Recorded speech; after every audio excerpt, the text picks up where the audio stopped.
Bienvenidos a una cápsula más de ASFER. Y ahora, como siempre, estamos abarcando temas que son de moda, pero ahora traemos un tema muy actualizado y que tiene que ver con alianzas geopolíticas y la tecnología.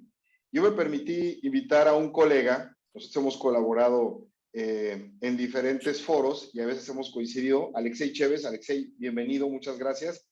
Y quisiera, además de presentarles a Alexei y hablar de este tema, amigos, platicar de dos temas que él va a desarrollar. Vamos a hablar del tema de la guerra que está ocurriendo entre Ucrania y Rusia, pero con una perspectiva de la famosa ciberguerra, cómo se está desarrollando. Y el segundo punto que le vamos a preguntar a mi querido Alexei va a ser el tema de qué tanto influye el apoyo que está dando los Estados Unidos. Sabemos que le está dando armamento, que le está dando dinero, pero ¿qué hay en tecnología? Alexei, bienvenido. Muchas gracias por aceptar la invitación. Fernando, un gusto, de verdad, gusto en saludarte. Oye, a ver, platícanos, ¿cómo se está dando el tema de la ciberguerra? O sea, ¿cómo está el tema de estas alianzas geopolíticas, el tema de tecnología? Platícanos, por favor. Bueno, estamos hablando ya de lo que hoy los expertos coinciden que es una guerra de quinta generación incluso plus, ya las guerras de quinta generación, como los concibieron en un principio los expertos y pensaron que no se iban a dar, hoy en día lo estamos viviendo de una manera que ni siquiera en los cálculos de los expertos ha sucedido. La guerra cibernética, que si hacemos un poquito de historia, lo empezaron los alemanes en la Segunda Guerra Mundial cuando llevaban a los camarógrafos que documentaban los avances nazis y las victorias sobre los ejércitos en aquellas primeras batallas, incluso hasta lo que fue la Operación Barbarossa, que frenó su avance en Rusia. Pero básicamente estaríamos hablando de los primeros propagandistas de la guerra fueron los alemanes. Con este tipo hay una cinematógrafa muy famosa, Leni Riefenstahl, que era la que documentó muchas de estas apariciones, incluso del Führer. Y de ahí nos vamos a lo que se llamó la Primera Guerra sin censura. Y esto viene a ser la Guerra de Vietnam. La Guerra de Vietnam, que una vez más con camarógrafos en el frente de batalla documentó las atrocidades y lo duro que era la guerra para ambos ejércitos. Esta es una guerra que perdieron los norteamericanos en casa por este tipo de documentación tan cruda de qué es lo que realmente estaba sucediendo con los soldados norteamericanos y los abusos que cometían en su momento los mismos.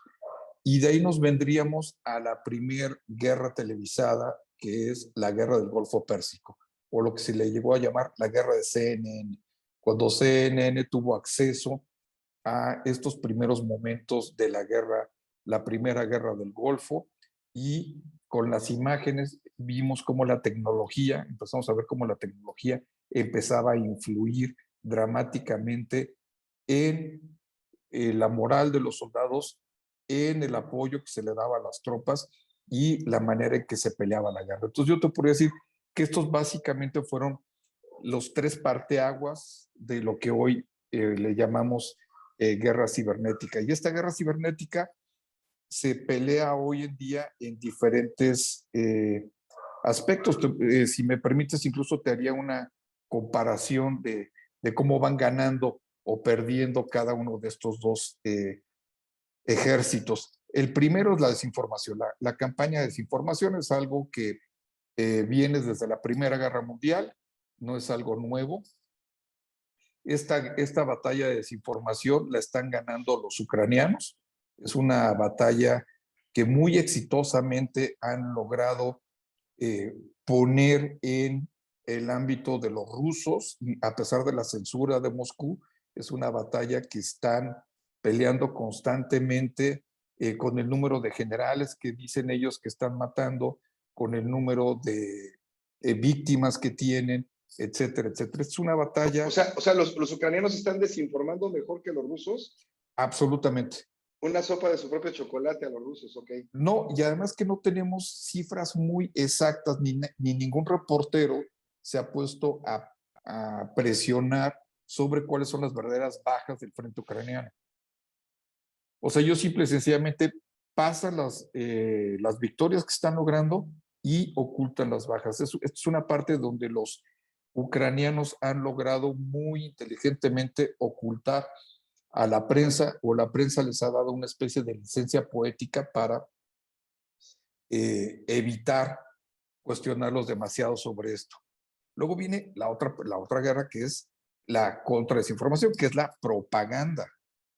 La propaganda ucraniana ha sido exitosa, el marketing, cómo han posicionado ellos su marca de guerra, si así me permites decirlo, ha sido absolutamente fabuloso. Yo creo que vamos a ver libros y películas sobre cómo los ucranianos se han vendido esta propaganda que ellos han logrado.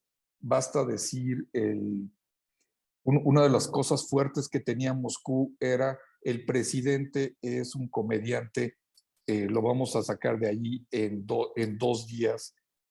El llamado a los Estados Unidos diciendo, bueno, presidente, te vamos a evacuar, y él dijo, yo no necesito que me evacúen, yo necesito estar y pelear. Y de repente, de ser un presidente que ganó un concurso de baile, hoy lo vemos como un presidente vestido en ropa de combate, con ojeras, con barba, que está en el frente, que está apoyando a sus tropas. La guerra de marketing la ha ganado absolutamente en todos los frentes el, el ejército ucraniano, el presidente ucraniano. Es una guerra de propaganda que ellos han vendido muy bien, lo han vendido muy bien al mundo, y el mundo hoy abraza a Ucrania. No quiero aquí poner quién tiene la razón o no, nada más estoy exponiendo los hechos como tal. Esta misma guerra la está llevando Moscú a través de la censura que establece, que impone a sus canales de televisión oficiales, donde se está vendiendo todas las victorias aparentes que ellos han logrado, donde se está vendiendo que el ejército ruso está desnazificando esta parte de Ucrania. Es como lo están vendiendo la televisión rusa. Y bueno, acaban de pasar hace unas semanas una ley donde castiga e impide a los rusos el hablar negativamente sobre el impulso de guerra. Digo, es algo muy común en una nación totalitaria.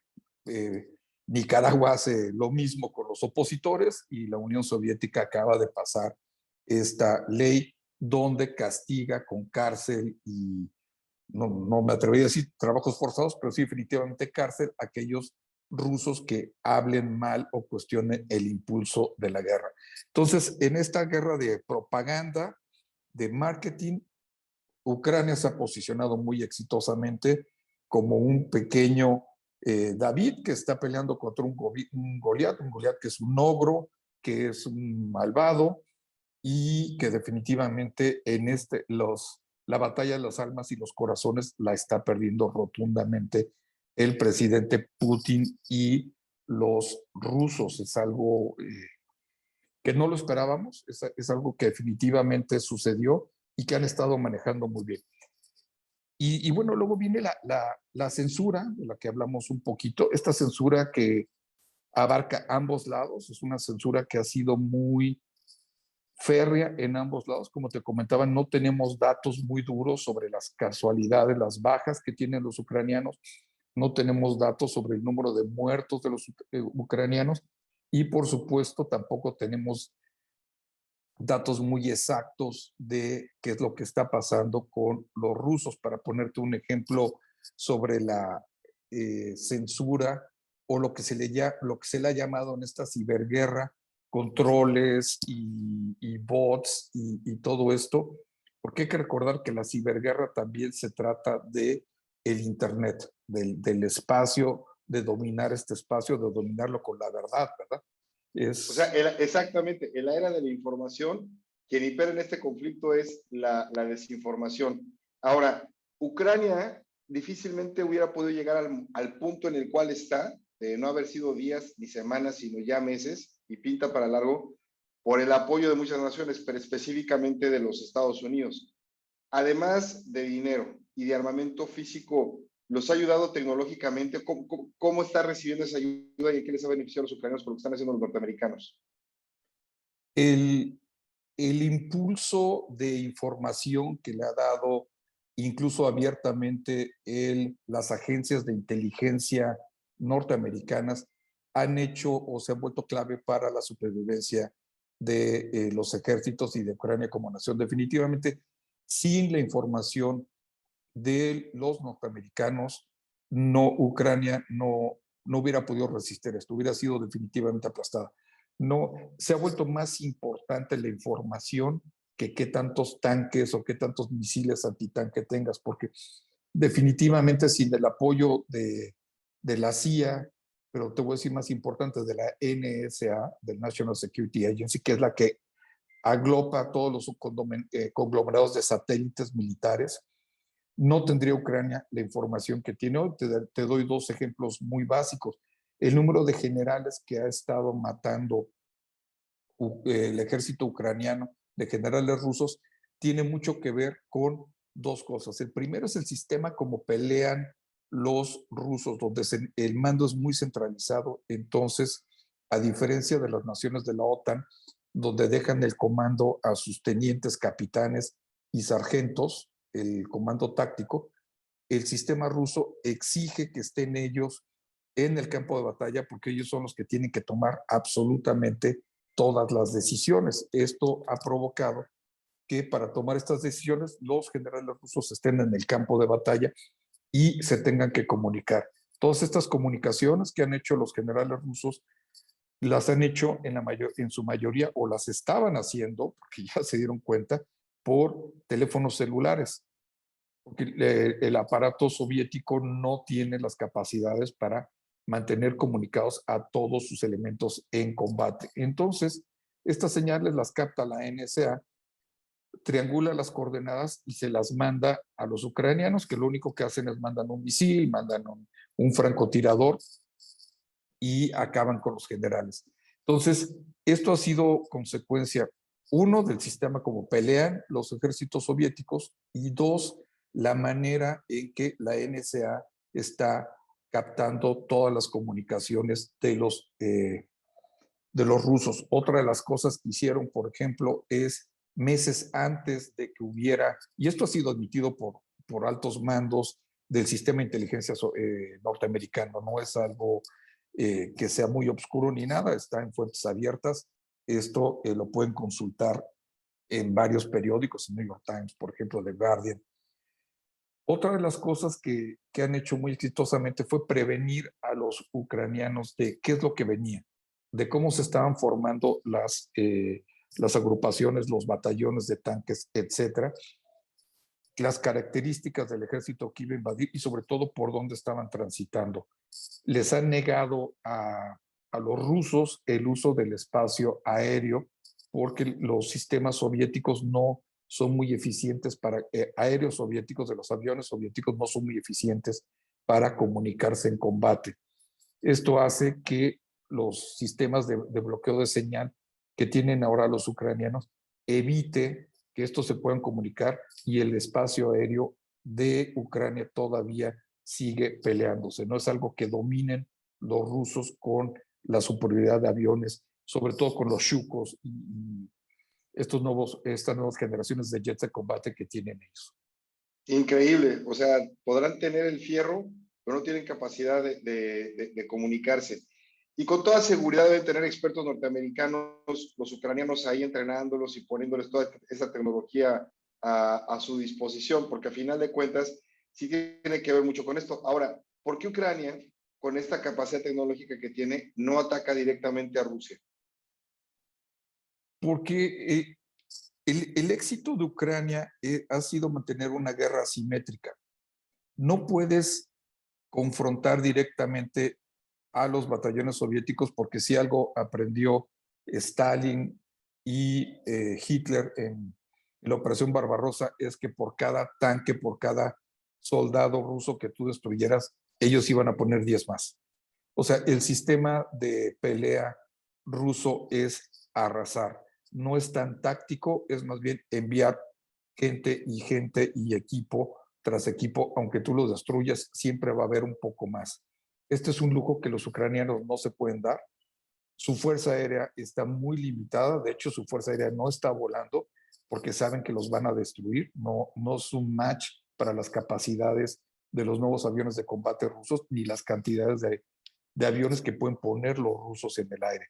Pasa lo mismo con los tanques están reservados, son tanques muy viejos, bueno, tienen unos T-62, me parece que son iguales a los soviéticos, pero simple y sencillamente no pueden poner el mismo número de tanques en una batalla como lo harían los rusos. Además que sus tanques, pues son los mismos, son el mismo modelo de tanque y carecen de todas las ventajas que tienen los modernos tanques norteamericanos y los ingleses, por ejemplo. Entonces no tienen la capacidad de disparar simultáneamente, no tienen las capacidades para balancear el cañón y engage diferentes objetivos, perdón, no se me ocurre ahorita la traducción, confrontar diferentes objetivos y esto hace que sean muy limitadas las batallas. Tendrían que ser tipo la Segunda Guerra Mundial, donde son batallas de frente a frente con el mismo alcance. Entonces, no es sabio para los ucranianos confrontarlos. Han hecho una excelente guerra de cuarta generación, están haciendo una guerra de guerrillas que les ha sido muy exitosa. Están ganando en los frentes, como sea, de marketing. Un ejemplo muy poderoso es cuando anunciaron que se unía a este batallón, generaron un batallón como tipo Legión extranjera, que se unía a este batallón de Legión extranjera ucraniana, el mejor francotirador canadiense, considerado como uno de los mejores del mundo. Entonces, este es el tipo de golpes psicológicos que a los rusos les da miedo, les empieza a dar miedo para confrontarse directamente. Además, según recogemos de nuevo información de la prensa de este lado occidental, que todos los soldados rusos están desmoralizados, que estos soldados les dijeron que venían a liberar a los ucranianos de los nazis, que esperaban que los recibieran con guirnaldas de flores, y obviamente ahorita viene la triste realidad, que también ha sido una sorpresa para todos los que estudiamos esto, que es el ejército ruso ha resultado ser de papel. Vladimir Putin empezó hace 20 años a modernizar su ejército era muy malo, sus equipamientos eran terribles, ha invertido una cantidad obscena de dinero en modernizar su ejército. Todos pensábamos y esperábamos que fuera un ejército colosal, que tuviera unas capacidades impresionantes de combate y nos hemos dado cuenta que es un ejército de papel, que no está funcionando. La corrupción que impera en el ejército ruso ha hecho que no tengan gasolina, que no tengan piezas de recambio para los vehículos, que los soldados tengan que abandonar los vehículos porque no tienen una llanta de refacción, que tengan que abandonar los vehículos porque no tienen gasolina, porque simple y sencillamente no llegan las piezas, etcétera. Les está pasando un poquito lo que los pasó a los alemanes al final del invierno en la Operación Barbarossa, donde ya no se les pudo seguir apoyando con equipamiento y provisiones y han tenido que abandonar el campo de batalla. Pregunta final para cerrar el programa, mi querido Alexei. ¿Qué vaticinas? ¿Quién y cuándo? Digo, una guerra de esa magnitud, nadie sale victorioso, ¿no? Pero, digámoslo así, ¿quién y cuándo, digamos, se va a levantar primero diciendo que ya se retiró el otro y se cumplió con el objetivo? Nos defendimos. O los otros dicen, ya conquistamos Ucrania. ¿Quién gana y cuándo? Desafortunadamente, en mi análisis, esto es una guerra de suma cero. El presidente Putin ha apostado todo su valor político, militar, en esta guerra, una guerra que él pensaba que iba a solucionar en 2 semanas, que sus generales le habían dicho que iba a solucionar en 2 semanas. Entonces, una retirada para él puede ser muy costosa para su imagen. Una retirada para él le puede significar el puesto en Rusia. Una de las cosas que ha logrado muy exitosamente el gobierno norteamericano ha generado una coalición donde han puesto a Putin como el villano de la película, han logrado que finalmente naciones que tradicionalmente estaban del lado de Rusia, como era Alemania, que por su dependencia del gas, corten finalmente los lazos que tenían con él, muchas otras naciones igual, que O, naciones que eran o neutrales, ¿no? Que neutrales, también, sí. pidan su anexión a la OTAN. La única potencia que hoy, al menos en el teatro de operaciones, lo apoya veladamente es Turquía, pero básicamente Putin se está quedando sin aliados. Entonces, este es el momentum que yo creo que deben de aprovechar los norteamericanos y todo el mundo para deshacerse de Putin. O sea, acorralarlo a tal punto donde él tenga que renunciar al poder, que es una de las condiciones de paz, O le hagan un golpe de Estado, ¿no? o apostar a que le den un golpe, lo cual en una nación tan totalitaria tal vez es un poquito complicado. Hay que recordar que esta persona 30 años ha estado construyendo la base de su poder, un poder que parecía infinito en Rusia y que hoy, gracias a estas malas decisiones, se está desmoronando. Y sobre todo algo muy importante, las sanciones que le han impuesto a absolutamente todo lo ruso, sanciones que hay que decir son abiertamente inconstitucionales, muchas de ellas van en contra de todos los tratados, el hecho de no tener atletas rusos, por ejemplo, el hecho de que la primera bailarina del, del ballet de Nueva York sea destituida porque es rusa, o sea, cosas que absolutamente no deberían de tener correlación en esto, finalmente se ha logrado amalgamar esta cosa de nuevo, la gran batalla de por la verdad, donde todo lo ruso es malo.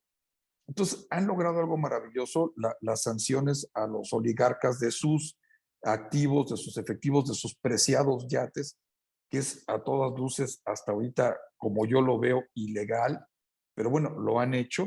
Entonces, ellos quieren apostar este momentum para finalmente sacar a Putin, alguien que parecía absolutamente invencible en Rusia.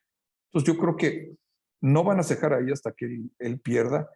El presidente ucraniano tiene el momentum, se ha vuelto un líder mundial, está peleando exitosamente. Él sabe que es una cuestión de aguantar.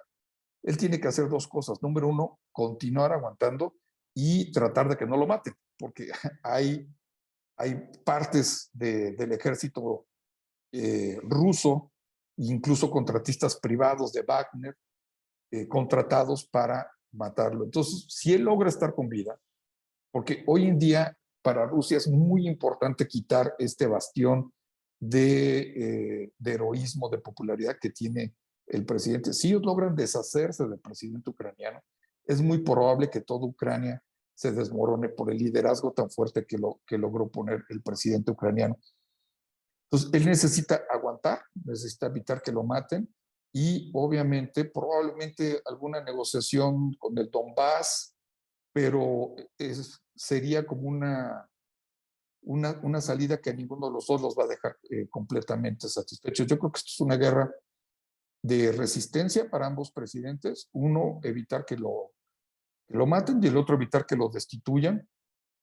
Y lo que ocurra primero va a ser el ganador de este conflicto. Por supuesto, no soy politólogo, mi área de trabajo tiene más que ver con la táctica, pero esta es la parte muy interesante que yo veo de esta guerra, que es una guerra que finalmente se peleó en absolutamente todos los campos, en el ciberespacio, en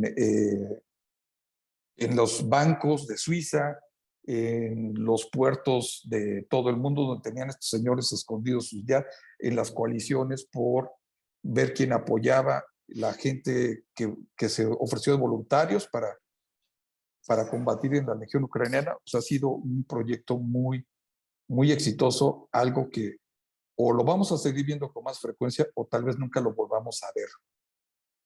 Qué interesante, la verdad. Bueno, la gente te puede leer en el Heraldo, pero ¿dónde te pueden encontrar también, mi querido Alexei? Todos los que nos están siguiendo. En Twitter, básicamente, @Alexei Chévez, así seguidito es donde normalmente El camarada publico. Alexei, hecho. Exactamente. Ahí me tienen. Pues esta es básicamente mi aproximación, mi lectura de lo que está sucediendo. Es, independientemente de las atrocidades, yo creo que es muy aleccionador.